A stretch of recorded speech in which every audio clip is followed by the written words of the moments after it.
Assalamualaikum warahmatullahi wabarakatuh. Pagi, salam sejahtera bagi kita semua. Yang terhormat Koordinator Program Studi Administrasi Publik UPN Veteran Jawa Timur, Ibu Dr. Anda Susi Harjati MAP. Yang kami hormati, Bapak Calvin Edo Wahyudi, Esos MKP, selaku Ketua Laboratorium Pusat Kajian Administrasi Publik yang sedang berhalangan hadir pada kegiatan pagi hari ini. Yang kami hormati Bapak Hendra Wijayanto, Esos MSI, selaku narasumber kita pada pagi hari ini. Yang kami hormati seluruh teman-teman Pusat Kajian Administrasi Publik dan teman-teman peserta workshop artikel populer ilmiah yang kami banggakan. Puji syukur kehadirat Tuhan Yang Maha Esa yang telah melimpahkan rahmat serta hidayahnya sehingga pada hari ini, tanggal 21 Desember, melalui Zoom meeting kita masih bisa bertemu kembali untuk mengikuti kegiatan workshop artikel populer ilmiah. Saya, Anissa Ika Putri, selaku moderator pada pagi hari ini, yang akan memandu jalannya acara dari awal hingga akhir. Sebelum itu, izinkan saya untuk membacakan susunan acara pada pagi hari ini. Acara yang pertama yakni pembukaan, acara yang kedua yakni sambutan, acara yang ketiga yakni penyampaian materi workshop artikel populer ilmiah, acara yang keempat yakni sesi tanya jawab, dan acara yang kelima yakni penutup dan doa. Baik, sebelum memulai acara pada pagi hari ini, marilah kita awali dengan berdoa terlebih dahulu, dengan harapan supaya kegiatan pada pagi hari ini diberikan kelancaran dari awal hingga akhir. Berdoa menurut keyakinan dan agamanya masing-masing dapat dimulai.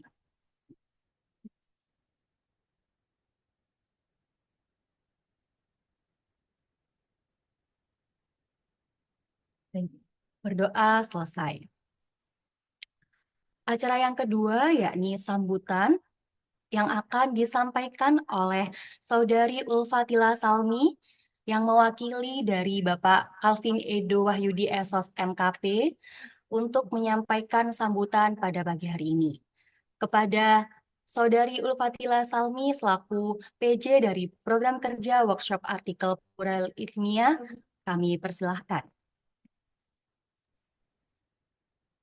Terima kasih atas kesempatannya. Bismillahirrahmanirrahim. Assalamualaikum warahmatullahi wabarakatuh. Selamat pagi, salam sejahtera bagi kita semua.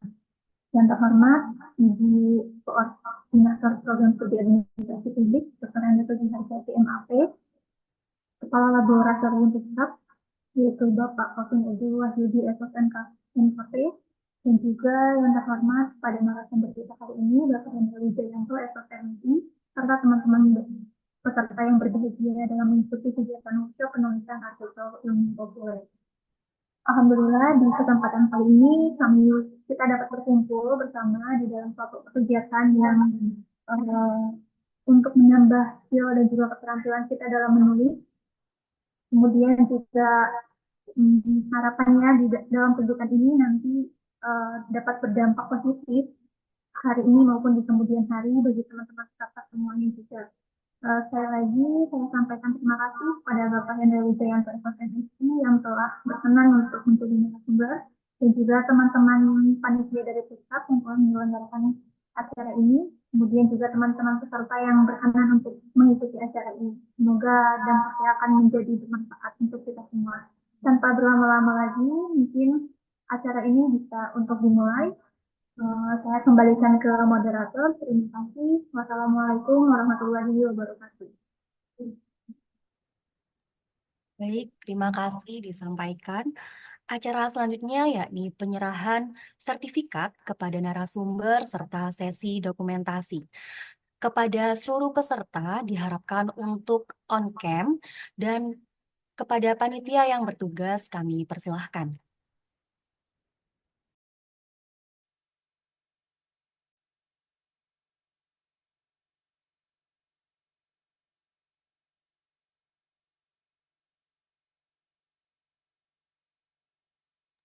Baik, selanjutnya yakni sesi dokumentasi.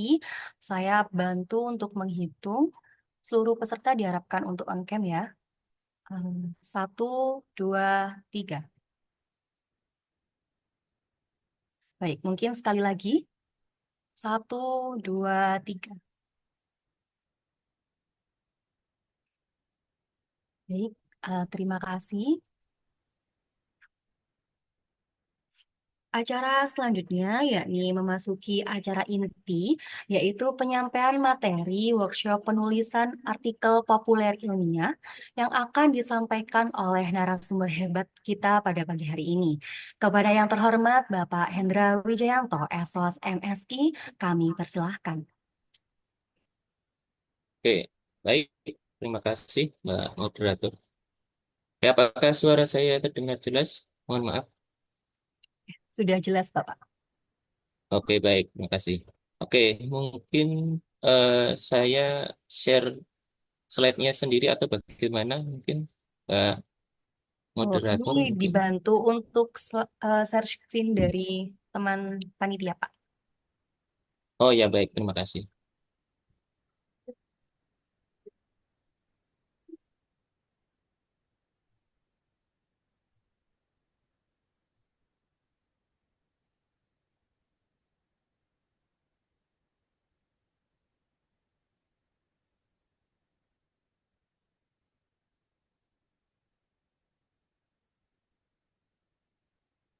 Ini ada kotak-kotaknya, mungkin jaringan ya, Mbak ya.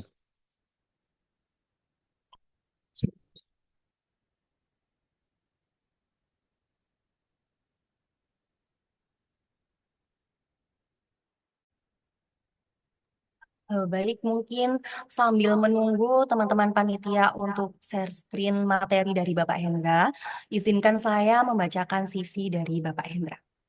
Bapak Hendra Wijayanto, SOS MSI, merupakan dosen tetap Prodi Administrasi Publik Universitas Pembangunan Nasional Veteran Jawa Timur. Bapak Hendra merupakan lulusan S1 dan S2 dari Universitas 11 Maret atau Surakarta. Selain itu, Bapak Hendra juga sebagai editor dari Jurnal Governance atau Jurnal Dinamika Sinta 4, Prodi Administrasi Publik UPN Veteran Jawa Timur.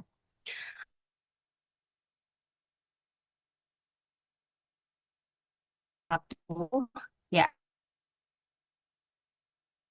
pengelolaan sampah rumah tangga berkonsep 3R di Kelurahan Cempaka Putih Barat yang terindeks Sinta 4.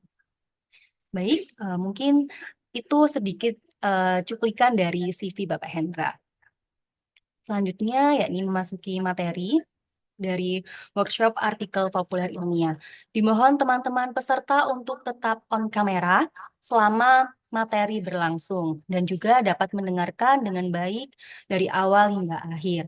Karena nantinya akan ada sesi praktik dan teman-teman peserta dimohon untuk mengikutinya dengan baik. Baik, saya serahkan kembali kepada Bapak Hendra. Baik, terima kasih Mbak Moderator. Oke, Assalamualaikum warahmatullahi wabarakatuh. Selamat pagi ya teman-teman mahasiswa semuanya ya. Di pagi yang cerah hari ini ya, memang apa? Saya berterima kasih sudah diundang ya oleh teman-teman dari Puskap ya. Nah, ya, terkait dengan untuk menyampaikan materi terkait dengan artikel ilmiah populer. Nah, kebetulan juga kemarin eh, apa topik ini juga sebenarnya juga cukup menarik ya untuk disampaikan, apalagi mungkin nantinya bagi para mahasiswa yang eh, misalnya nantinya sedang menjalani proses perkuliahan. Nah, itu nanti bisa menjadi semacam tambahan wawasan terkait dengan bagaimana sih menulis bentuk artikel ilmiah populer yang baik itu seperti apa. Oke, baik. Oke, slide-nya sudah tampil. Ya, di next saja, Mbak. Mungkin ke slide kedua. Ya, baik. Terkait dengan artikel ilmiah populer, nah mungkin sebagian besar teman-teman sudah pernah mendengar istilah artikel ilmiah atau mungkin sudah pernah mungkin secara tidak langsung juga pernah menyusun sebuah karya tulis ilmiah. Nah, jadi artikel ilmiah ini sebenarnya hampir memiliki kesamaan dengan karya tulis ilmiah. Cuma memang artikel ilmiah ini biasanya memang disusun dengan menggunakan bahasa yang apa kita katakan itu bahasa yang ilmiah. Jadi di dalam suatu artikel ilmiah itu sendiri tentunya ada semacam apa ketentuan yang harus diikuti ya kan di dalam proses penyusunannya.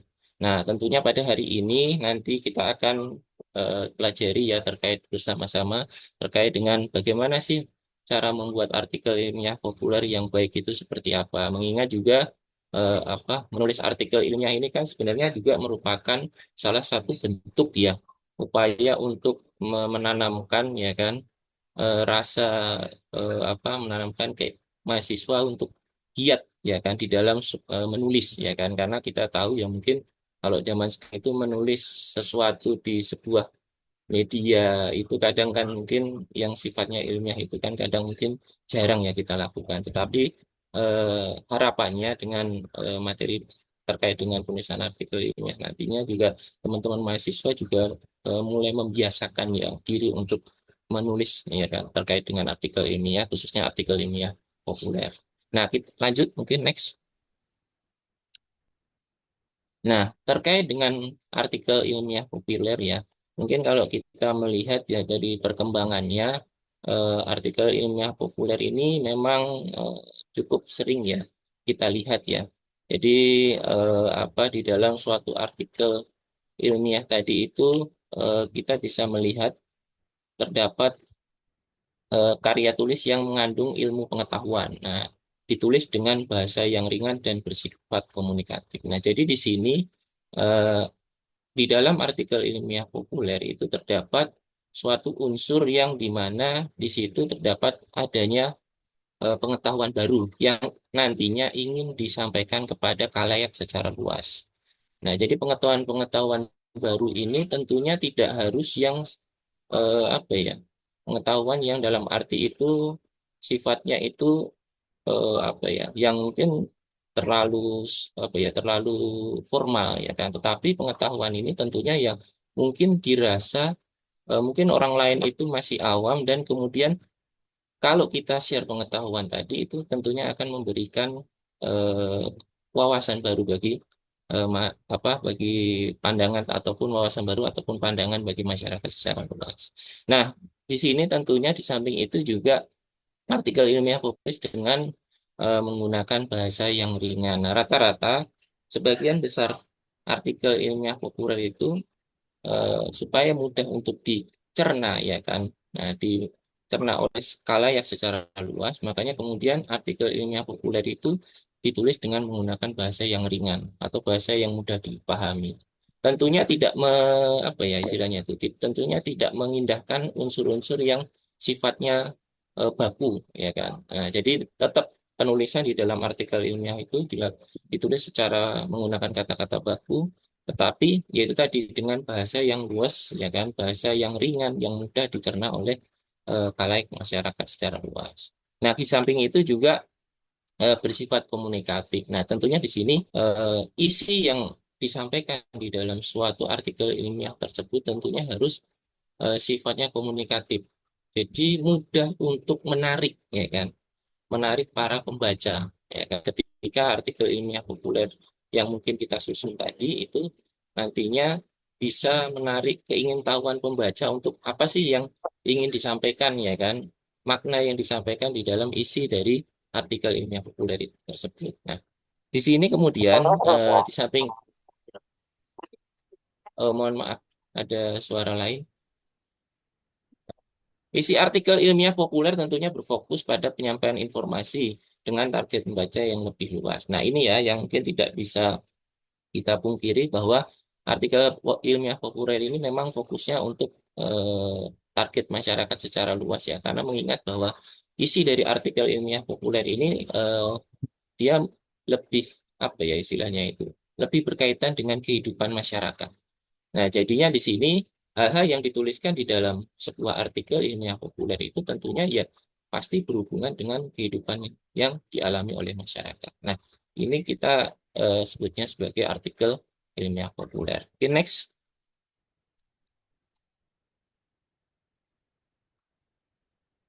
Nah, tentunya terdapat sejumlah eh, hal yang membedakan antara artikel ilmiah dengan artikel populer. Nah, kadang kita masih melihat ya, ada istilahnya artikel ilmiah dan artikel ilmiah populer. Nah, sebenarnya dua hal ini itu memiliki apa ya, sesuatu yang berbeda.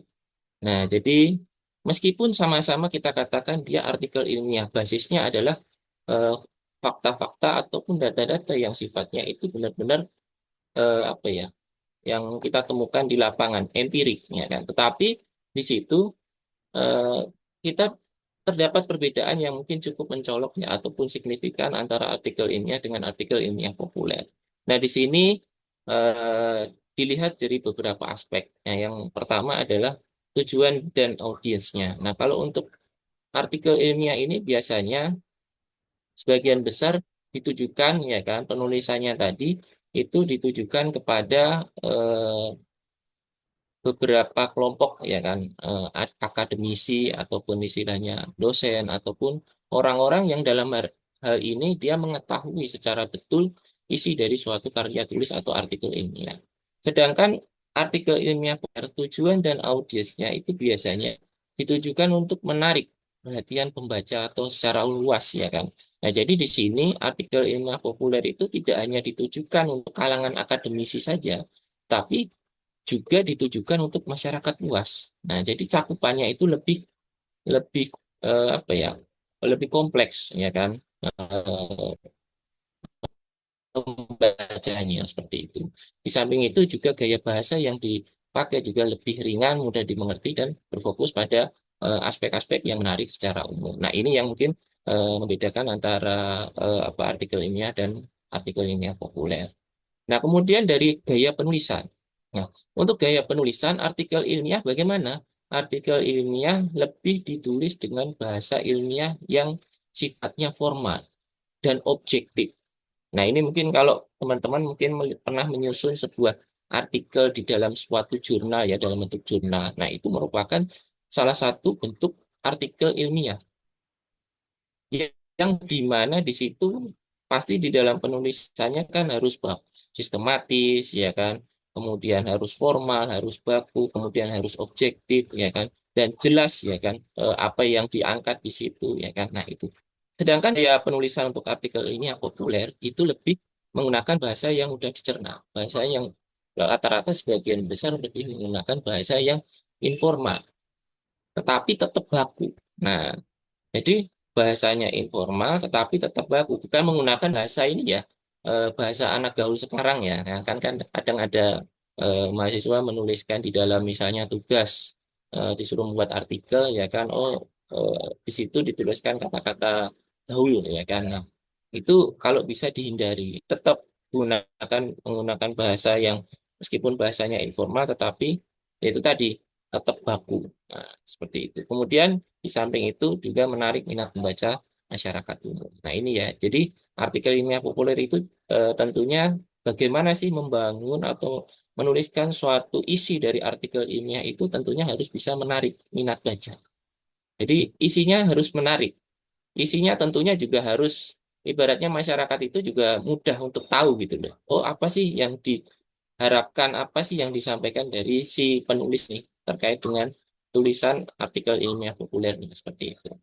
Nah, kemudian ada terkait dengan referensi dan bukti pendukung. Nah, bagaimana perbedaannya antara artikel ilmiah dan artikel populer, ilmiah populer? Nah, di sini artikel ilmiah biasanya menggunakan referensi ilmiah yang baku, menggunakan data-data yang sifatnya empiris. Misalnya mendasarkan dari teorinya siapa?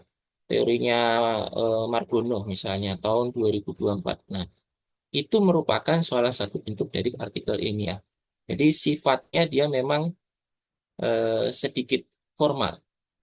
Ya, kemudian sedangkan artikel ilmiah populer itu dia lebih ke meskipun dalam mengutip sumber referensi biasanya rata-rata sumber referensi ataupun informasi yang dipakai atau dipergunakan di artikel ilmiah populer itu bisa diambil dari berbagai hal, ya kan? Bisa dari wawancara, pendapat ahli, ataupun hal-hal yang memang sifatnya opini, ya kan? Opini yang disampaikan oleh seseorang. Nah, itu bisa dimasukkan di dalam artikel ilmiah populer. Nah, itu yang membedakan dari sisi referensi dan bukti pendukungnya.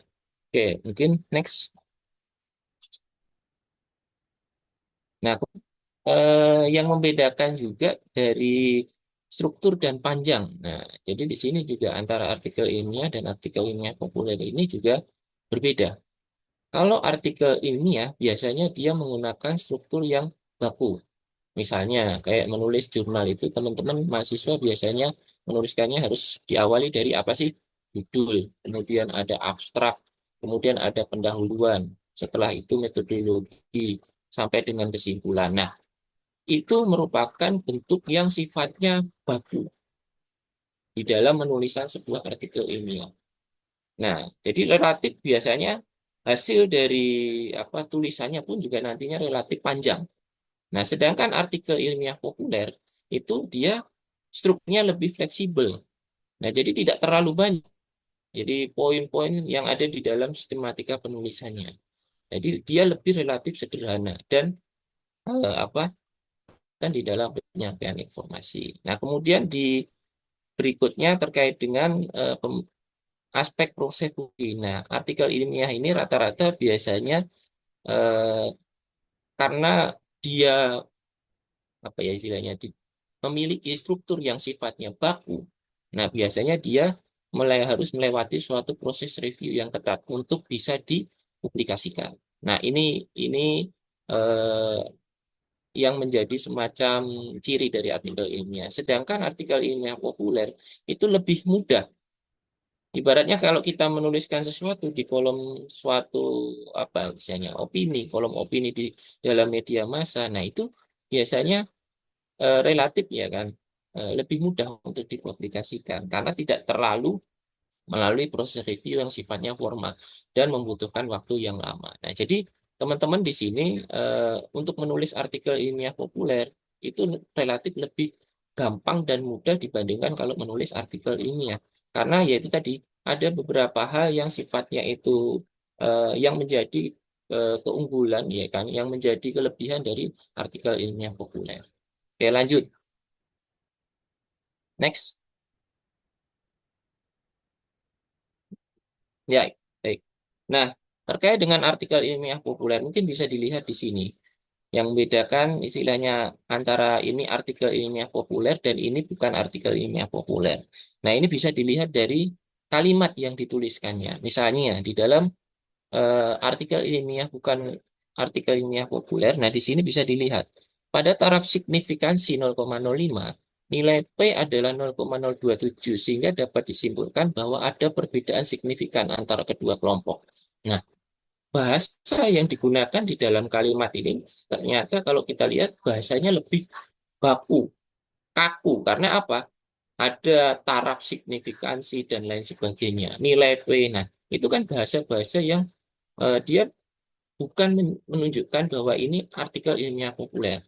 Nah, kalau dibahasakan dengan menggunakan artikel, kalau dimasukkan di dalam artikel ilmiah populer, nah itu mungkin bisa dibahasakannya dengan lebih mudah. Ada perbedaan antara misalnya kelompok yang divaksin dengan kelompok yang tidak divaksin. Nah, jadi di situ. Jadi lebih bahasanya itu lebih mudah untuk dicerna. Jadi langsung to the point. Tidak tidak harus menggunakan istilahnya data-data yang sifatnya itu mungkin sulit dipahami oleh misalnya para pembaca. Nah, itu salah satu contohnya. Kemudian berikutnya, kalau hanya begitu mah semua juga bisa, tidak terasa istimewa. Nah, ini kan merupakan kayak apa ya bahasa anak-anak zaman sekarang ya. Kalau hanya begitu mah semua juga bisa, tidak terasa istimewa. Berarti kan mungkin ini kalau anak-anak zaman sekarang mungkin tahu ya makna di dalam tulisan tadi ya kalimat itu. Nah, di, kalau di itu dituliskan dia tidak masuk di dalam ilmiah populer. Sedangkan kalau di artikel ilmiah populer mungkin bisa dituliskan seperti ini. pencapaian seperti itu tidak lagi berkesan istimewa karena sudah banyak orang yang melakukannya. Nah, jadi bahasanya itu tidak apa ya, tetap bahasanya itu menggunakan bahasa yang baku. Meskipun dia bahasanya tidak terlalu formal, tetapi tetap menggunakan bahasa yang baku.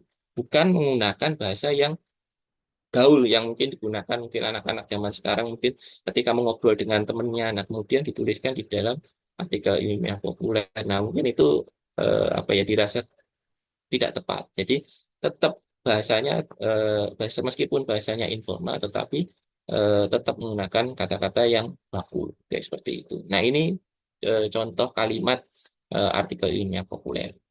Lanjut. Nah, kemudian bagaimana eh, kita untuk menuliskan ya kan sebuah artikel ilmiah populer yang baik ya kan sesuai dengan kaidah. Nah, tentunya kita harus mengacu kepada struktur ya kan.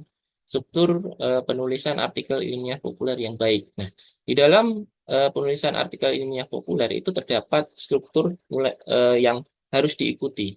Ya, sama ibaratnya kayak sistematika ya. Nah, sistematika tetapi di sini sistematika yang digunakan di dalam artikel ilmiah populer itu relatif lebih sederhana.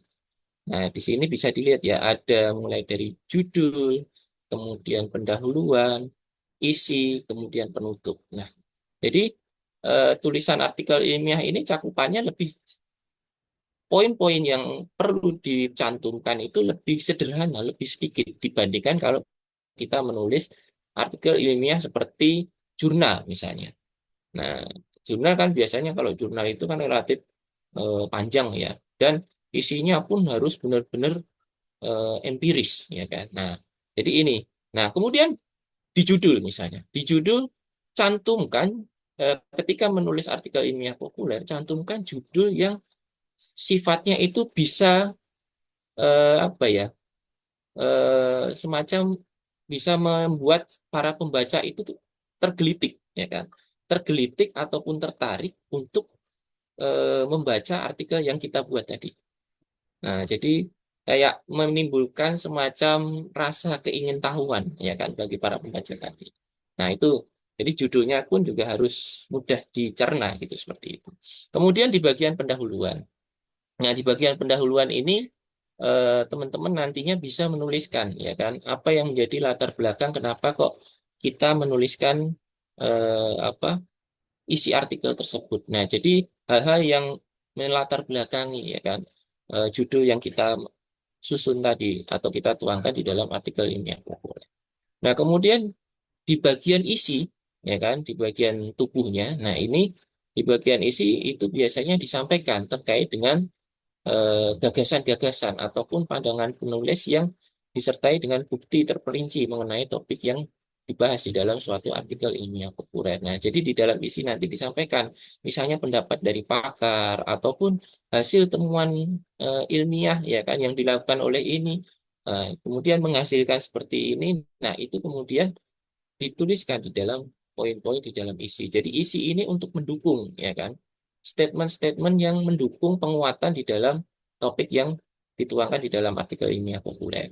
Nah, kemudian di bagian terakhir yaitu di bagian penutup. Nah, di bagian penutup ini berupa kesimpulan ya kan yang dibuat ya kan dituliskan oleh penulis ya kan terhadap topik yang sedang dianalisis. Nah, biasanya di sini kesimpulan ini biasanya apa cukup satu paragraf, tetapi satu paragraf itu nantinya sudah menggambarkan hasil keseluruhan dari isi artikel ilmiah populer ya kan. Oke, itu ya mungkin bisa dilanjutkan. Ini gambaran dari struktur artikel ilmiah populer. Lanjut, next. Nah, ini contoh.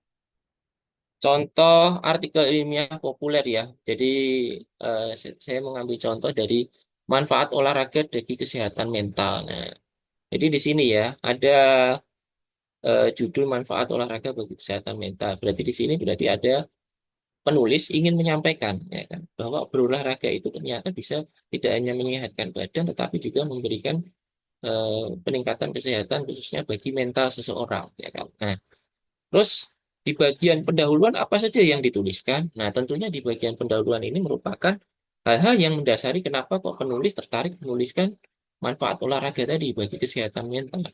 Oh, di situ dituliskan, bisa kita lihat ya, eh, dengan melakukan aktivitas fisik yang teratur dapat meningkatkan suasana hati dan mengurangi gejala kecemasan dan depresi. Nah, itu merupakan salah satu bentuk apa ya, alasan dari para alasan dari penulis kenapa kok penulis itu mengambil topik manfaat olahraga bagi kesehatan mental tadi.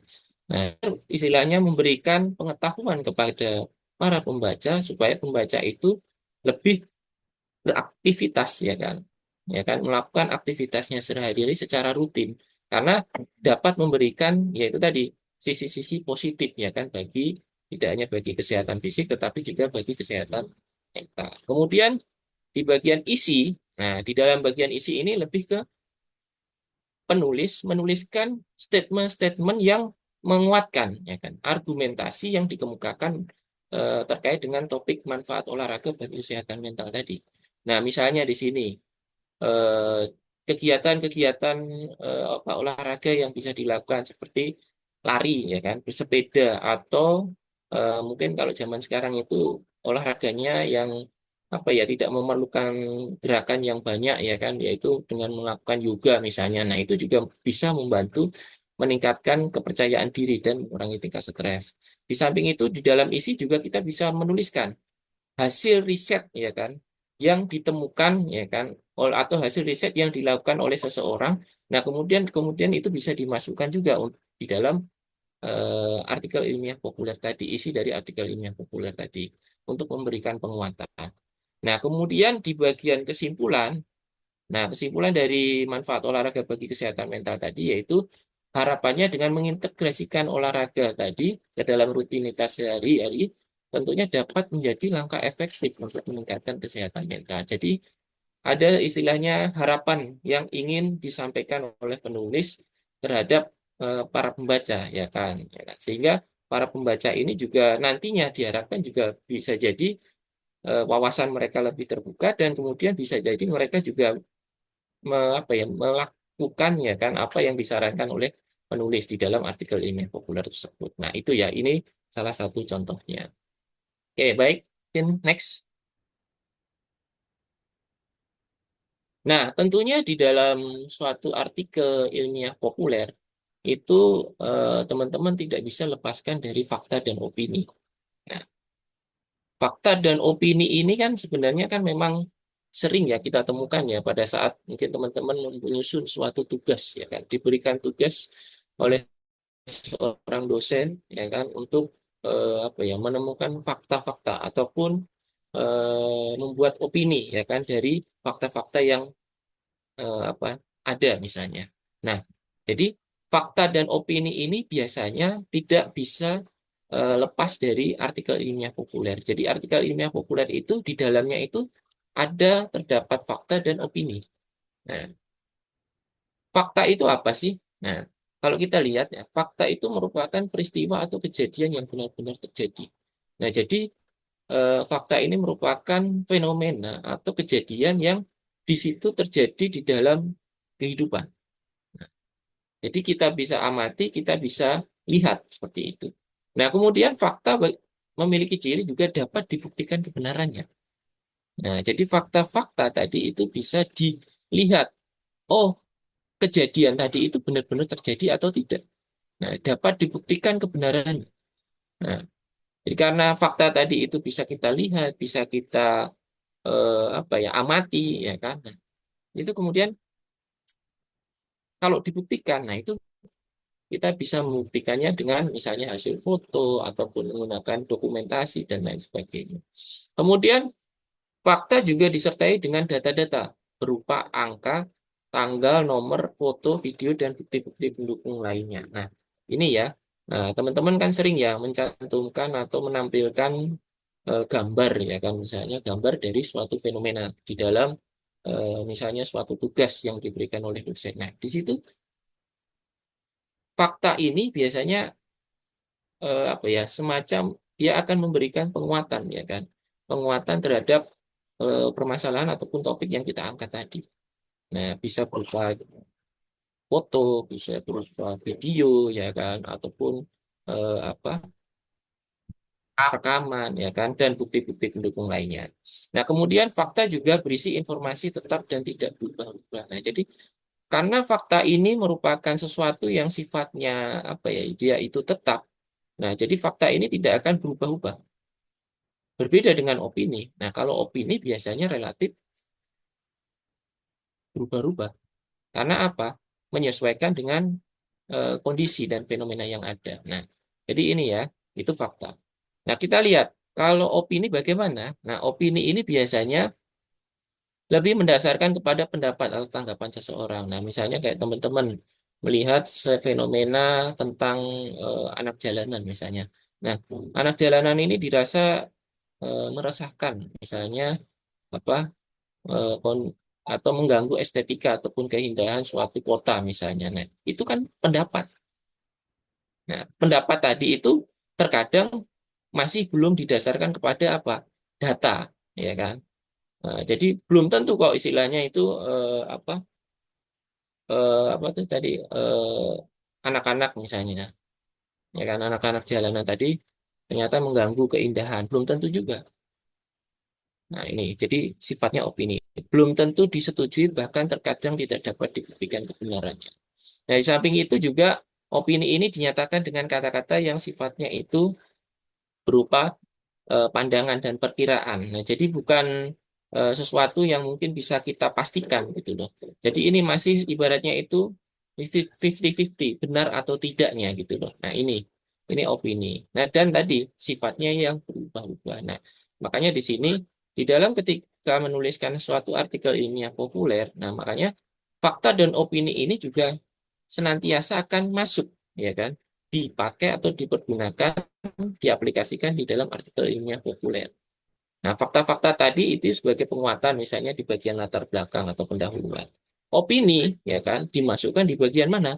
Di bagian isi, ya kan. Jadi pendapat dari pakar, ya kan, kemudian apa temuan-temuan di lapangan, ya kan, atau hasil apa ya istilahnya itu perkiraan, ya kan. Nah, itu dituangkan di dalam bagian isi dari artikel ilmiah populer. Nah, jadi fakta opini ini saling melengkapi isi dari artikel ilmiah populer. Oke, lanjut. Nah, tentunya bagaimana? Eh, Kadang kita seperti ini. Kita ingin nih menulis suatu artikel ilmiah populer. Tapi kadang kita kebingungan, ya kan? Harus memulai dari mana terlebih dahulu. Nah, itu kan kadang apa ya sesuatu yang ada di dalam benak pikiran kita.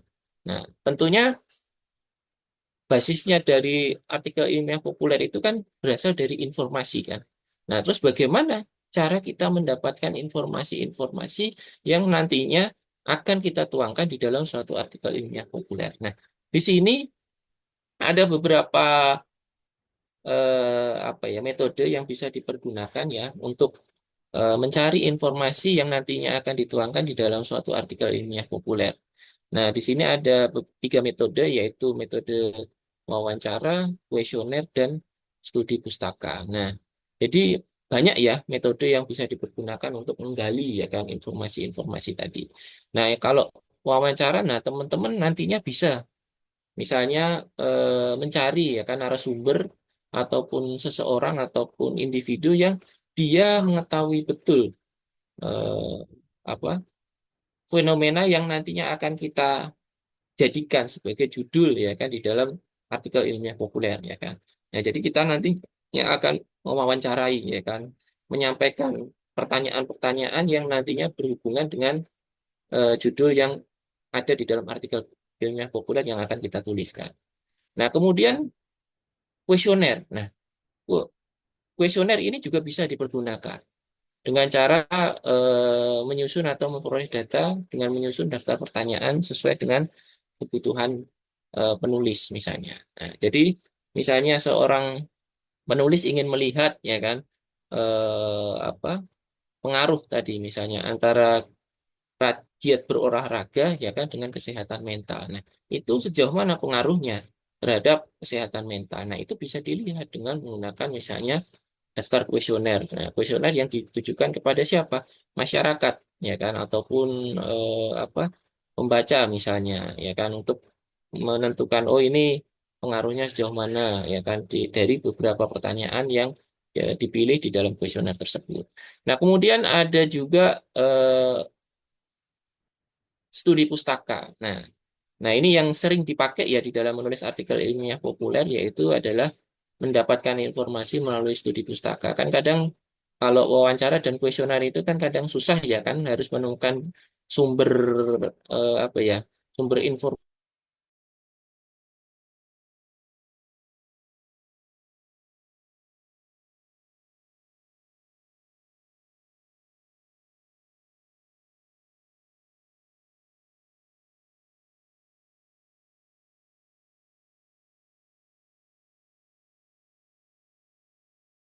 jadikan satu.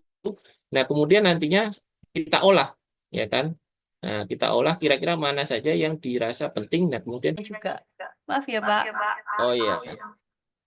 Boleh Ya, dilanjut, Pak? saya tunggu mungkin. Saya tunggu saja. Iya, Pak. Di-share ulang mungkin bisa. Nah, oke. Ini sudah masuk ke bagian akhir ya. Jadi apa di dalam menulis apa artikel ilmiah populer. Nah, teman-teman di sini sebenarnya tidak harus banyak berpikir ya istilahnya itu. Jadi teman-teman di sini cukup ya kan. Apa yang ada apa istilahnya itu? Apa yang ada di dalam misalnya ide teman-teman ataupun mungkin pemikiran teman-teman yang muncul misalnya sesaat ataupun sesuatu yang mungkin di dalam kehidupan kita lakukan apa kehidupan kita sehari-hari yang kita lakukan, nah itu bisa menjadi suatu ide yang nantinya bisa dituangkan di dalam suatu artikel ilmiah populer. Nah, makanya di sini saya berharap mungkin teman-teman mahasiswa khususnya mahasiswa administrasi publik nantinya bisa mulai ya kan untuk membiasakan ya kan istilahnya menulis menulis apapun yang sifatnya itu eh, apa bisa sesuatu yang sifatnya ilmiah ataupun non ilmiah. Tapi hal apa tetapi di sini teman-teman nantinya harapannya eh, jangan terlalu memikirkan sebuah hal kemudian apa ya karena memikirkan sebuah hal tadi kemudian kita kebingungan informasi atau data yang apa yang harus diperlukan ya kan atau data apa yang harus dicari. Nah, makanya kemudian di sini mulailah untuk menulis ya kan. Nah, sehingga harapannya ketika nanti sudah mulai menulis, teman-teman nantinya akan mulai menemukan ya kan suatu wadah ya kan. Suatu wadah untuk menyalurkan ya kan apa keinginan ataupun pemikiran teman-teman di dalam suatu bentuk tulisan yang nantinya bisa dibaca oleh kalayak apa masyarakat secara luas seperti itu. Nah, makanya di sini tidak usah berpikir, tidak usah banyak berpikir, mulailah untuk menulis seperti itu. Oke, pesan saya di akhir slide ini mungkin seperti itu. Mbak Moderator, mungkin terima kasih saya apa cukupkan untuk presentasinya, Mbak. Ya, Baik, terima saya kasih kembalikan lagi ke moderator. Ya. kepada Bapak Hendra Wijayanto SSMI selaku narasumber hebat kita pada pagi hari ini. Baik, untuk acara selanjutnya ini langsung dimasukkan ke sesi tanya jawab nih, Pak. Ya, boleh. Baik, acara selanjutnya yakni sesi tanya jawab. Mungkin teman-teman peserta yang ingin bertanya bisa raise hand dan sebelum menyebutkan pertanyaannya bisa menyebutkan namanya terlebih dahulu. Sesi pertama dibuka sebanyak 3 pertanyaan. Silahkan teman-teman.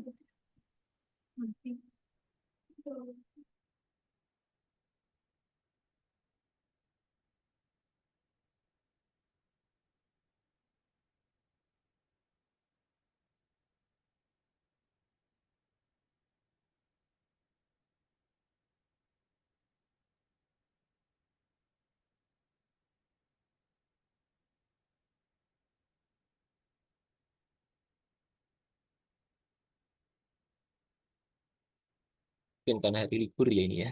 Nah,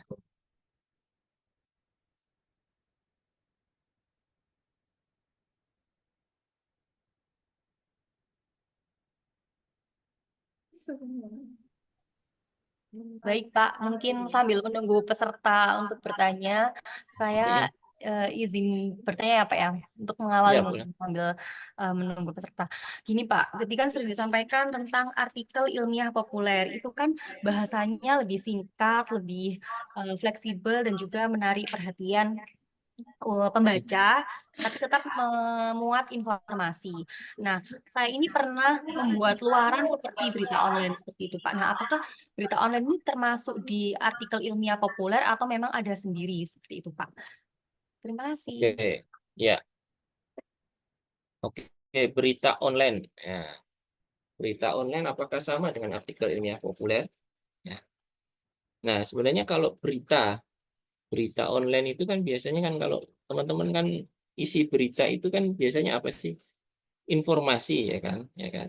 Informasi yang ataupun kejadian-kejadian yang apa dialami atau dilihat oleh seseorang, kemudian berita tadi itu dituliskan dalam bentuk apa disampaikan secara lisan ataupun bisa dalam bentuk dituliskan di dalam sebuah media, baik itu media di media elektronik ya kebanyakan ya.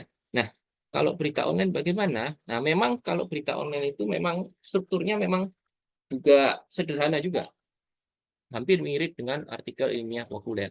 Tetapi apakah berita online ini bisa kita katakan sebagai artikel ilmiah populer? Nah, kalau saya menurut pandangan saya sih berita online itu kurang tepat ya untuk kita katakan sebagai artikel ilmiah populer. Karena apa? Berita ilmiah meskipun di dalam berita tadi itu terdapat fakta-fakta, ya kan? Ataupun data-data apa ya fakta-fakta atau kejadian sebuah hal atau fenomena, tapi dasar ilmiah dari berita online tadi itu tidak ada. Nah, tidak adanya itu apa? Yaitu tadi di dalam berita online tadi itu kaidah-kaidah penulisannya pun juga tidak se apa ya sistematikanya itu tidak secara baku ya istilahnya penulisannya di dalam seperti layaknya artikel ilmiah populer. Nah, makanya di sini berita online itu kalau dibilang artikel ilmiah populer mungkin dirasa masih kurang tepat. Meskipun ya itu tadi bahasanya apa malah kalau berita online itu biasanya ini ya bahasanya malah lebih formal ya dibandingkan dari artikel ilmiah populer. Nah, tetapi ya itu tadi di dalamnya tidak terdapat analisis ya kan. Nah, analisis yang berkaitan dengan misalnya apa adanya pendapat ahli ataupun semacam menurut pandangan pakar dan lain sebagainya ataupun penguatan-penguatan yang analisis terhadap fenomena yang diangkat terkait dengan berita tulisan atau judul berita yang dicantumkan tadi seperti itu. Jadi memang apa ya kurang tepat ya kalau dikatakan dia sebagai artikel ilmiah populer. Jadi sedikit apa jadi dikatakan berbeda ya. Mungkin seperti itu. Mbak siapa tadi? Baik, Pak.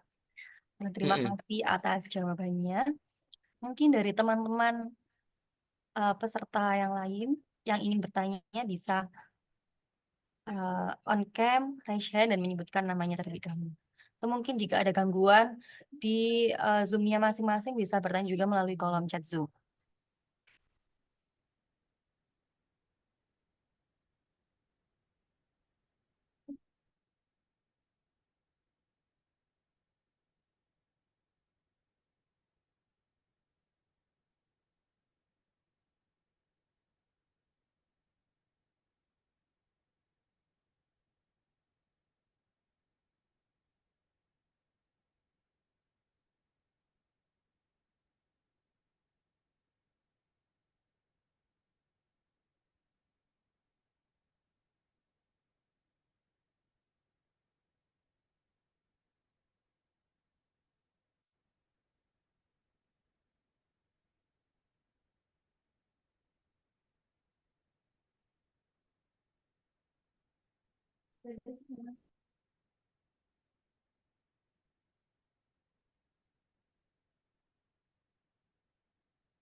Oke, baik. Ini ada yang bertanya lagi, Pak.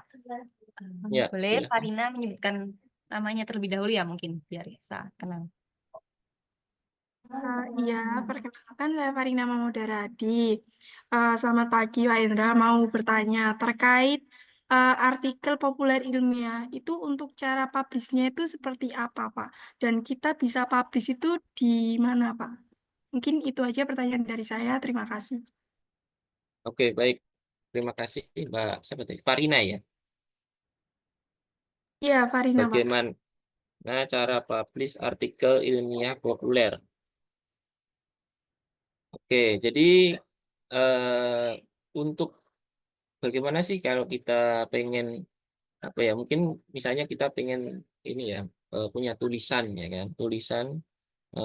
Terus kemudian bagaimana tulisan kita itu bisa dibaca ya kan, apa oleh masyarakat secara luas misalnya. Ya kan. Nah, ini kan juga kadang kan kita bertanya-tanya ya pada diri ya, atau mungkin juga bertanya-tanya pada kawan misalnya ya kan. Nah, di sini sebenarnya terkait dengan menulis artikel ilmiah populer itu sebenarnya eh,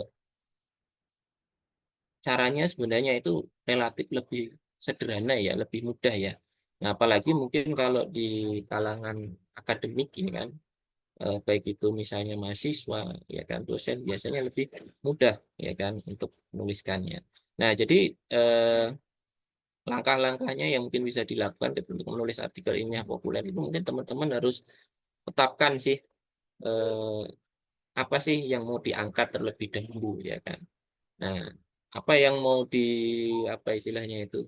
Apa yang ingin teman-teman bahas sih? Nah, itu teman-teman tentukan terlebih dahulu. Nah, tentunya apa yang ingin teman-teman tuliskan tadi ya kan, ketika teman-teman menyusun judul tadi, itu tentunya teman-teman harus mendasarkan kepada fakta yang ada ya kan, kejadian ya kan.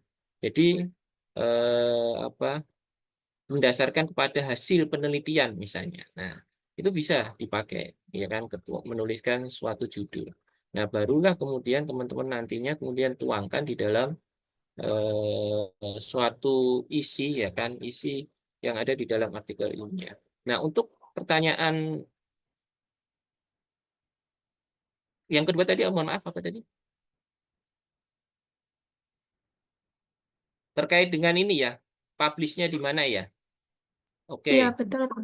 Nah, Oke, nah artikel ilmiah populer tadi sebagian besar rata-rata memang dipublishnya di media massa ya, media massa baik itu baik media cetak ataupun elektronik. Nah, rata-rata seperti itu. Nah, biasanya mungkin teman-teman pernah menuliskan apa artikel yang ada di dalam menuliskan sesuatu opini teman-teman ya kan di dalam suatu media online ya kan misalnya di dalam Kompasiana ya kan ataupun di dalam media yang lebih besar yaitu Kompas atau Wawasan dan lain sebagainya. Nah, itu apa salah satu tempat ya kan untuk apa ya publish dari artikel ilmiah populer. Nah, jadi biasanya dia dipublikasikan di media-media yang relatif ini ya apa bisa media digital ya kan melalui website, blog ya kan atau platform-platform apa platform online lainnya ya kan. Nah, itu bisa teman-teman tuangkan di situ. Nah, terus kemudian tambahan terkait dengan artikel ilmiah populer tadi memang eh, intinya kita ketika tertarik pada suatu hal, nah kita langsung tuliskan saja apa yang membuat kita tertarik. Nah, terus fakta-faktanya apa saja yang kalian temukan, terus kemudian nanti baru langsung kalian tuliskan di dalam sebuah apa ya kalimat ataupun tulisan. Nah, dari situ kemudian nantinya akan kalian bisa lambat laun ya kan dari fakta-fakta yang kalian temukan tadi itu kalian menemukan sesuatu yang baru. Nah, jadi sesuatu yang baru itulah yang menjadi tujuan akhir dari apa kalian teman-teman menuliskan misalnya judul yang berkaitan dengan artikel ilmiah populer yang teman-teman angkat tadi seperti itu. Itu mungkin Mbak Fari, Mbak siapa tadi Mbak Farida ya? Ya, Farina, Pak. Oh Farina, Um, nah, ya. belakangnya beda. Ya, ya gitu mungkin Mbak Farina. Baik, terima kasih Pak. Tapi saya mau ingin menambahkan pertanyaan. Sebetulnya artikel populer ilmiah ini perlu ada kutipan nggak sih Pak untuk menulisnya? Oke, kalau di dalam artikel ilmiah populer memang biasanya ada dimasukkan unsur-unsur kutipan, misalnya pendapat dari pakar, ya kan, ataupun tenaga ahli, ya kan, misalnya di bidang kalau kita ngomongin tentang pelayanan publik, oh ada salah satu pakar yaitu misalnya pendapat dari Kotler yang menyatakan bahwa pelayanan publik ini harus dijalankan dengan menggunakan prinsip-prinsip. Nah, misalnya prinsip-prinsip pelayanan publik, ya kan, ada responsivitas dan lain efektivitas dan lain sebagainya. Nah, hal-hal seperti itu boleh dimasukkan, ya kan. Nah, terus kemudian atau juga bisa pendapat tenaga ahli yang dia menyoroti suatu fenomena tertentu, ya kan. Nah, itu bisa dimasukkan di dalam artikel ilmiah populer. Misalnya mendasarkan mengutip dari pendapat apa nama tokohnya siapa, ya kan, mengatakan bahwa seperti bla bla bla bla. Nah, itu bisa dimasukkan di dalam artikel ilmiah populer. Itu sebagai penguatan, ya. Nah, sebagai penguatan untuk penguatan terhadap judul artikel ilmiah populer yang kita buat tadi seperti itu.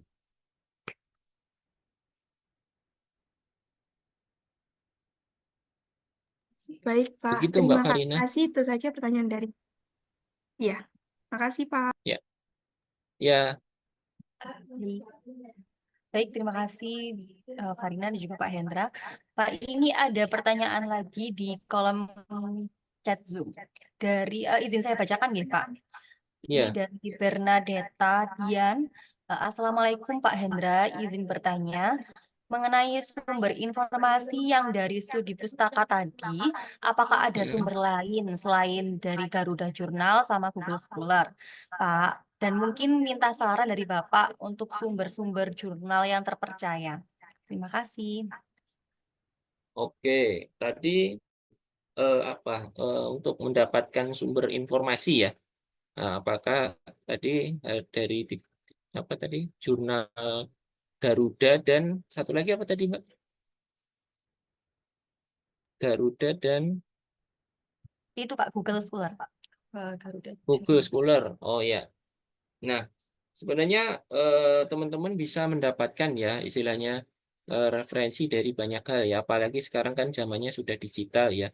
Nah, kalau zaman dulu mungkin kalau kita menyusun sebuah artikel, ya kita agak susah, ya kan, karena belum ada apa ya istilahnya internet dan lain sebagainya. Nah, jadi kita agak sulit untuk mencari sumber informasi. Tapi kalau zaman sekarang sebenarnya mahasiswa ketika ingin menyusun sebuah artikel ilmiah populer itu kita bisa mengambil, ya kan, atau mengambil fakta-fakta atau hasil penelitian dari yang kita temukan di sejumlah media elektronik, ya kan, misalnya kayak di Garuda, kemudian kayak di website Sinta, ya kan. Nah, itu di Sinta Kemendikbud. Nah, itu sebenarnya juga banyak hasil-hasil riset penelitian yang nantinya bisa dijadikan sebagai sumber informasi untuk kita menuliskan isi dari artikel ilmiah populer yang kita susun tadi seperti itu.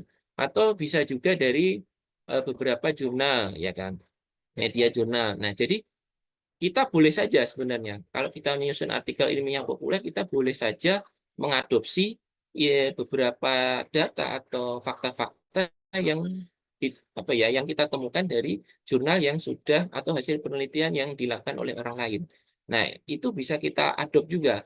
Nah, tetapi mungkin sistematika penulisannya mungkin agak berbeda, ya. Nah, kalau tidak artikel ilmiah populer relatif lebih sederhana seperti itu. Cuma informasi, fakta-fakta atau data-data kutipan dari para pakar, nah itu bisa kita ambil dari berbagai sumber tadi, bisa dari jurnal internasional, terus kemudian ada Progress, ada apa lagi tuh, jurnal-jurnal yang sifatnya itu tidak harus yang berbayar, ya, seperti itu. Nah, itu bisa dipakai dijadikan sebagai referensi untuk menulis artikel ilmiah populer. Atau bisa juga teman-teman mendapatkan informasinya dari hasil misalnya ini apa?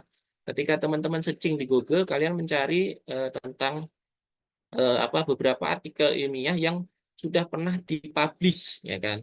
Nah, jadi bukan dalam bentuk jurnal, tapi dalam bentuk artikel ilmiah yang dipublikasikan di dalam media elektronik atau media online. Nah, itu bisa kita adopt sebagai informasinya, kita ambil, kita jadikan sebagai sumber informasi untuk menguatkan isi dari artikel ilmiah populer yang kita susun seperti itu.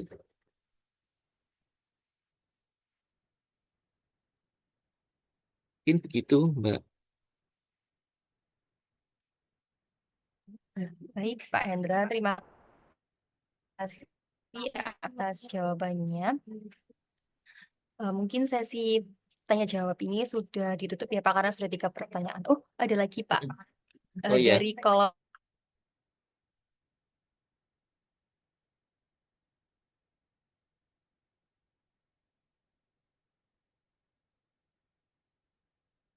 halo. Oh, jaringan sepertinya. Tadi saya lihat pertanyaannya apakah harusnya dari sumbernya dari jurnal.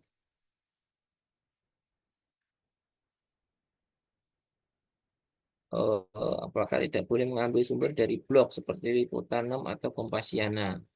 Nah, oke. Langsung saja mungkin saya jawab ya, tadi sedikit terlihat ininya apa pertanyaannya. Nah, jadi sebenarnya apakah boleh mengambil dari blog atau Liputan 6 atau Kompasiana? Nah, kalau kita bicara artikel ilmiah populer itu kan basisnya kan ilmiah, ya kan? Basisnya adalah mendasarkan kepada hasil penelitian atau riset. Nah, apakah ngambil sumber dari blog dan Liputan 6 atau Kompasiana itu diperbolehkan? Nah, selama sumber atau informasi yang dicantumkan di dalam blog tadi itu benar-benar jelas, maksudnya sumber apa statement yang dituliskan di dalam blog ataupun di dalam media Liputan 6 tadi itu bisa kita buktikan kebenarannya atau bisa kita telusuri, ya kan, sumber referensinya. Nah, itu tidak masalah, kita bisa gunakan. Jadi tulisan yang ada di dalam misalnya Kompasiana itu kan berupa pandangan-pandangan kan. Nah, pandangan-pandangan itu tentunya kita harus telusuri juga. Kan kadang ada mencantumkan di dalam Kompasiana itu kan sumber referensinya. Nah, kalau ada sumber referensinya tidak masalah, kita bisa adopsi. Kita jadikan sebagai sumber informasi untuk menulis artikel ilmiah populer. Tetapi kalau di situ tidak dicantumkan, ya kan, tidak dicantumkan sumber referensinya yang jelas, ya kan, atau dia hanya sebatas pandangan secara apa ya, secara pribadi saja, nah itu tidak bisa kita gunakan, tidak bisa kita rujuk, ya kan, sebagai jadikan rujukan untuk informasi untuk menyusun artikel ilmiah populer seperti itu, gitu ya. Jadi bisa saja dipakai asal sumber informasi atau referensinya itu bisa dibuktikan kebenarannya dan jelas, ya kan, sumber aslinya.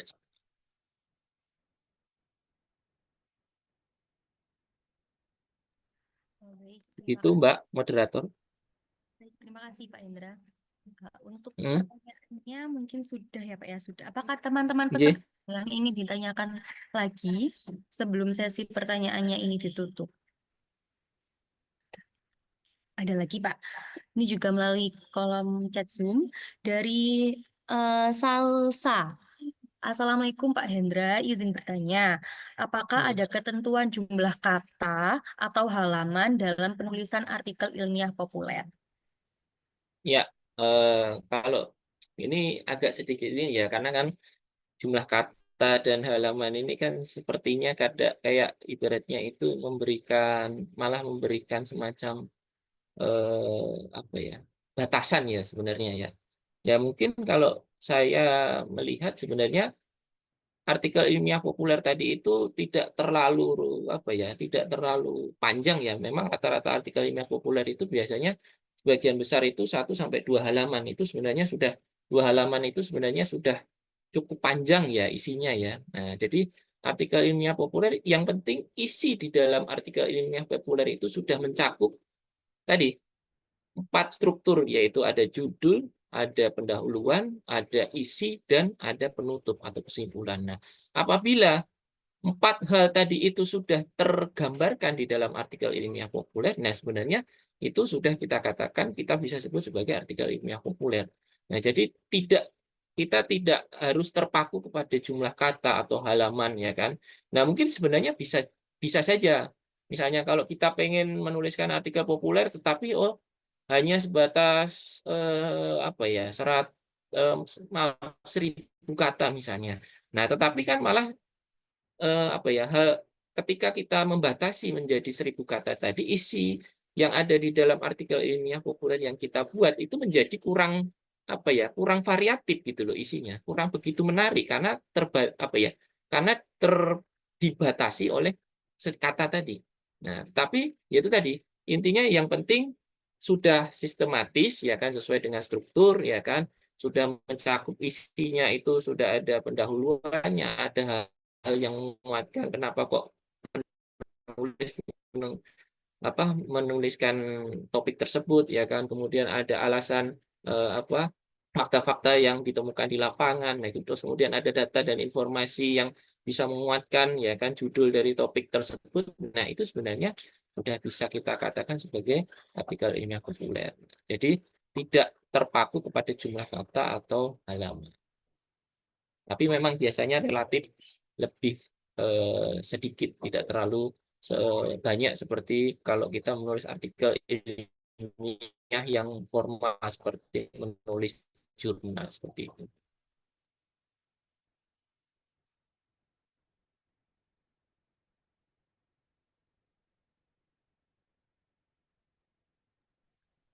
Baik, terima kasih Pak Hendra atas jawabannya. Mungkin untuk sesi pertanyaan sudah ditutup ya Pak ya.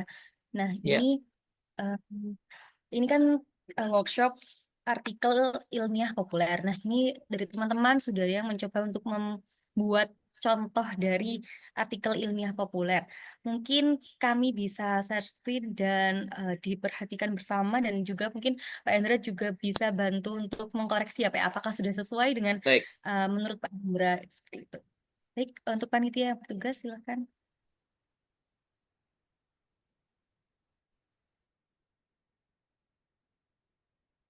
Oke, sudah terlihat ya. Ada judulnya apa nih? Tantangan Gen Z dalam menghadapi dunia kerja ya. Ya Pak. Oke, baik ya. Mungkin di sini judulnya menarik. Nah, menggelitik. Nah, karena apa? Kenapa kok di situ judulnya kok menggelitik ya? Karena ada Gen Z. Ya, kalau Gen Z sekarang kan sedikit berbeda ya dengan generasi-generasi sebelumnya ya kan. Dia sudah punya nilai lebih ya istilahnya itu apalagi dengan penguasaan teknologi yang ada ya kan, Gen Z. Nah, kemudian bagaimana tantangan Gen Z dalam menghadapi dunia kerja. Nah, ini judulnya cukup menarik ya kalau menurut saya ya, karena di sini ingin melihat bagaimanakah Gen Z ini ketika dihadapkan pada tantangan di dunia kerja. Karena apa? Dunia kerja sekarang itu mungkin apa ya? Orang kan kalau sekarang itu apa ya, tuntutan pekerjaan itu kan semakin banyak ya. Kalau dulu mungkin tidak terlalu banyak ya karena organisasi ataupun lapangan pekerjaan juga relatif sedikit. Tapi kan kalau sekarang kan karena lapangan pekerjaan juga relatif banyak ya kan, tuntutan pekerjaannya pun juga semakin tinggi. Karena kan target yang harus dicapai oleh organisasi pun juga semakin meningkat juga. Nah, makanya di sini sama juga Gen Z di dalam menghadapi dunia kerja. Nah, ini apakah Gen Z ini nanti bisa tidak ya kan mereka beradaptasi dengan tuntutan kebutuhan dunia kerja di masa sekarang ya kan, apakah mereka malah eh, apa ya istilahnya itu, kalau bahasanya itu mereka cenderung dia meresponnya dengan menghadapi apa perkembangan yang ada di dunia kerja sekarang, atau malah mereka cenderung menolak ya kan atau melakukan penolakan. Nah, itu apa ya kalau menurut pandangan saya. Jadi judul ini sebenarnya cukup menarik. Nah, kemudian bagaimana dengan isinya? Diawali dari pendahuluan ya. Nah, kan kalau kita menuliskan apa artikel ilmiah populer kan diawali dari pendahuluan. Nah, di pendahuluan itu kan kita mencantumkan apa yang melatar belakangi kenapa kok kita menuliskan judul tantangan Gen Z dalam menghadapi dunia kerja tadi. Nah, di situ latar belakangnya bisa kita lihat bahwa eh, ya, ya istilahnya generasi Z itu lahir tahun sekian sampai sekian ya kan. Kemudian Gen Z juga sangat berdampingan dengan teknologi dan digitalisasi. Nah, oke. Itu beberapa hal yang menjadi apa ya istilahnya kalimat ya kan, pembuka ya kan. di dalam topik tantangan Gen Z dalam menghadapi dunia kerja. Nah, kemudian pada zaman ini teknologi mulai muncul dan cepat. Nah, misalnya dengan adanya TV dan lain sebagainya, sangat berkaitan dengan kehidupan Gen Z. Mereka seperti memiliki privilege tersendiri untuk menikmati kemudahan dunia modern. Nah, jadi, nah mungkin di bagian awal apa ya, di bagian awal pendahuluan ini, kalau saya melihat mungkin masih kurang belum mengkait kepada hubungannya kaitannya dengan dunia kerja. Baru sebatas sampai kepada penggunaan teknologi. Nah, mungkin nanti di bagian paragraf awal ini mungkin bisa ditambahkan hal-hal yang sifatnya itu berhubungan dengan keterkaitan dengan teknologi dan dunia kerja. Nah, seperti itu ya. Nah, kalau saya melihat ini lebih masih ke Gen Z dan apa hubungannya dengan apa ya eh, teknologi ya kan ataupun perkembangan teknologi di masa sekarang ya. Jadi belum mengarah kepada hubungannya ke arah dunia kerja. Nah, mungkin nanti bisa dihubungkan di situ. Nah, namun kemudian teknologi tersebut ternyata tidak menjadi hal yang baik, justru menjadi bumerang bagi Gen Z dalam mencari pekerjaan. Nah, baru di sini. Nah, ini sebenarnya di poin kedua ini sebenarnya ini bisa dimasukkan di dalam apa pendahuluan tadi. Nah, nah makanya di sini ini mau dimasukkan di bagian mana dulu nih paragraf kedua ini? Apakah memang dimasukkan di bagian pendahuluan sebagai pembuka atau dimasukkan di bagian poin isi sebagai bentuk penguatan? Nah, kalau itu di paragraf kedua ini dijadikan sebagai bentuk penguatan, ya kan, berarti dia dimasukkan di sendiri, ya kan, berarti ada pendapat, ya kan. Tapi kalau ini saya melihat di sini di paragraf kedua ini lebih ke masuk ke pendahuluan. Nah, mungkin ini bisa nanti dijadikan satu paragraf misalnya, ya kan. Oh, ini bagian pendahuluan. Jadi ada hubungannya antara Gen Z, penggunaan teknologi dan tuntutan menghadapi dunia kerja misalnya. Nah, ini di paragraf kedua ini. Jadi mencari pekerjaan sehingga menjadi tantangan ya kan. Yang penggunaan AI kadang-kadang dapat merampas beberapa sektor tenaga kerja manusia. Hal tersebut semakin memperburuk peluang bagi Gen Z dalam mendapatkan pekerjaan. Nah, ini mungkin lebih tepatnya ini masuk ke bagian pendahuluan. Nah, kemudian di bagian isi, nah menurut salah satu seorang psikolog, sosiolog di situ. Oh, sorry, sosiolog ya benar ya. Perlu adanya pertimbangan keterbukaan pasar kerja untuk Gen Z di era digital. Nah, ini sudah masuk ke bagian isi. Nah, isinya. Nah, isi dari artikel ilmiah populer tadi. Karena di situ apa? Sudah ada hal-hal atau unsur-unsur yang berhubungan dengan hasil riset, hasil penelitian, ataupun pendapat dari pakar ataupun ahli, ya kan? Misalnya yang menyoroti adalah di sini adalah pakar di bidang sosiolog terkait dengan fenomena Gen Z, ya kan?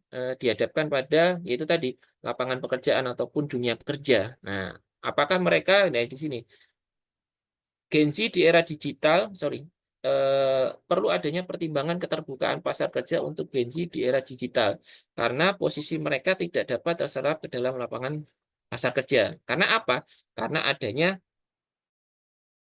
yaitu tadi sudah beralih penggunaan tenaga manusia di dalam dunia kerja dengan tenaga AI ya kan atau penggunaan tenaga non human ya atau manusia tadi ya. Nah, makanya di situ itulah yang kemudian menjadi suatu apa ya tantangan atau kegelisahan ya kan Gen Z ini bisa apa ya bisa masuk tidak ya kan di dalam dunia kerja atau mereka bisa terserap tidak di dalam lapangan pekerjaan yang ada seperti itu.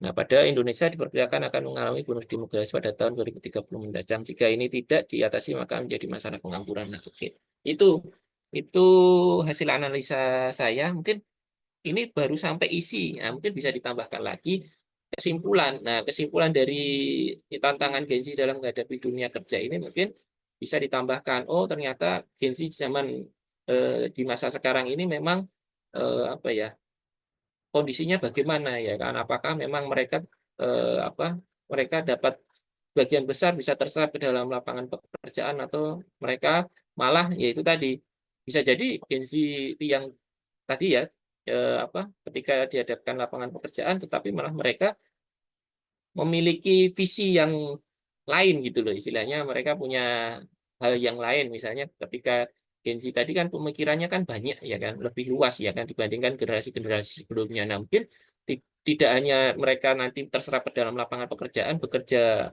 sebagai pekerja, tetapi mereka bisa jadi yaitu tadi bekerja tetapi bukan sebagai pekerja, tetapi mereka berwirausaha ya kan, atau bisa juga membuka lapangan pekerjaan yang lebih baik misalnya seperti itu. Nah, itu di bagian kesimpulannya di bagian akhir. Itu mungkin Mbak saya kembali lagi mungkin ke Mbak moderator.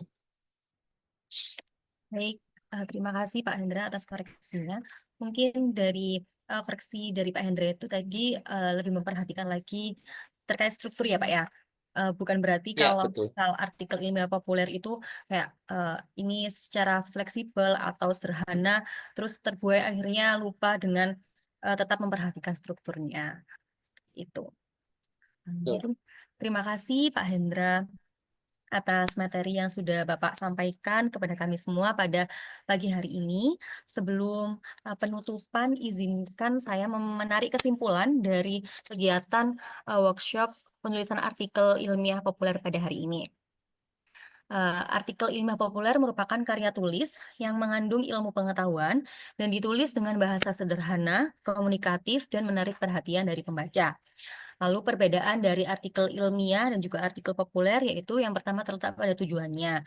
Jika artikel ilmiah itu tujuannya untuk menyebarkan hasil penelitian, kalau artikel populer yakni untuk menarik perhatian pembaca umum.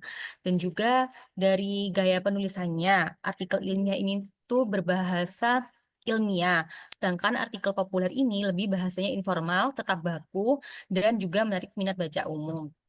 Lalu di terakhir yakni pada proses publikasi, jika artikel ilmiah itu melalui proses review yang ketat karena memang artikel ilmiah ini kan tujuannya untuk menyebarkan hasil penelitiannya. Sedangkan artikel populer itu dapat dipublikasikan di media massa. Seperti itu. Lalu ada tata cara dalam mengumpulkan informasi.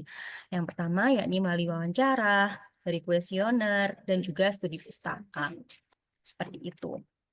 Mungkin sebelum ditutup teman-teman bisa mengisi link presensi yang sudah di-share panitia di kolom chat Zoom.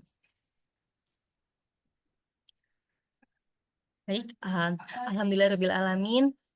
Kegiatan kita pada pagi hari ini bisa berjalan dengan lancar dari awal hingga akhir. Terima kasih kami sampaikan kepada Bapak Hendra Wijayanto, SOS MSI, selaku narasumber kita pada pagi hari ini di kegiatan workshop penulisan artikel ilmiah populer, dan juga teman-teman peserta yang sudah berkenan untuk berpartisipasi. Saya, moderator, dan juga mewakili dari teman-teman Pusat Kajian Administrasi Publik mengucapkan mohon maaf yang sebesar-besarnya apabila masih ada kekurangan maupun kesalahan kata. Dan juga kami mengucapkan terima kasih kepada Bapak Hendra.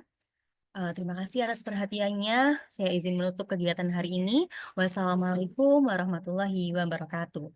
Waalaikumsalam warahmatullahi wabarakatuh. Terima kasih Mbak moderator, kemudian Terima kasih, teman-teman Pak. puskap lainnya. Terima kasih, Pak. Ini saya ngisi absensi nggak nih?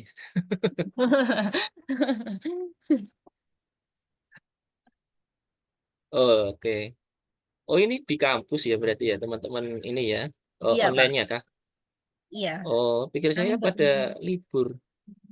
Bukannya Kalau berkumpul di hari Puskap, Oh gitu, hari Sabtu ya. Oh iya, ya, bisa. pikir saya itu kegiatannya kan biasanya cuma sampai hari Jumat kan. Hari Sabtu kan jarang kan. Oh, ternyata Ya, masih ada ya kegiatan kalau hari Sabtu ya. ya, Pak. Karena mungkin jam kerjanya dosen Senin sampai Jumat ya. Hari Sabtu nggak ada. Iya. Kalau online Tapi nggak kebanyakan hari masalah sih. Sabtu. Ya, Pak.